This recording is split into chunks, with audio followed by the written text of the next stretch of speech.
You're paying for 500 megabits per second. You ran a speed test. It confirmed 500. But you're streaming in 720p, your video call is frozen, and Spotify just buffered. So, who's lying? Nobody. Your internet is fine. Your Wi-Fi isn't. And the reason has almost nothing to do with your internet provider. It has to do with physics happening inside the walls of your house. Here's the test that breaks everyone's brain. Plug your laptop into the router with a cable. Run the speed test. You'll see something close to what you pay for. Now unplug, walk into the next room, and run it again. Often you'll see 80% of that speed disappear. The 500 megabits arrived at your router. They just never made it to you. Because between your router and your phone, there's no wire, there's air, and the air is a mess. Your Wi-Fi router doesn't broadcast in some private bubble. It uses the same radio spectrum as every router on your street. The 2.4 gigahertz band, the old one most devices still use, has only 3 channels that don't overlap. 1, 6, and 11. That's it. 3 lanes for an entire neighborhood. And almost every router ships set to the same default. Imagine an 11-lane highway where everyone insists on driving in lanes 1, 6, and 11. That's your Wi-Fi at 8 p.m. Wi-Fi is just light you can't see, and like any light, it gets eaten by stuff. Drywall, minor. Brick, bad. Concrete, terrible. Metal, like your fridge, mirrors, or that bathroom tile, almost a complete block.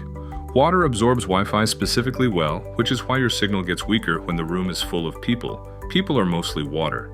Your router actually broadcasts on multiple bands. 2.4 gigahertz goes far but crawls. 5 gigahertz is fast but stops at the first wall. 6 gigahertz on new Wi-Fi 6E routers is even faster and almost empty because no one's on it yet. Most phones default to whichever has stronger signal, not whichever is fastest. So you can sit 2 meters from a fast router and still get the slow band. A microwave oven leaks tiny amounts of 2.4 gigahertz radiation, the exact frequency your old Wi-Fi uses. So does your Bluetooth headset, so does that wireless mouse, so does your neighbor's baby monitor. Every one of these is screaming on the same frequencies as your router. Your Wi-Fi is trying to have a conversation in a stadium. Wi-Fi has generations: 4, 5, 6, 6E, 7.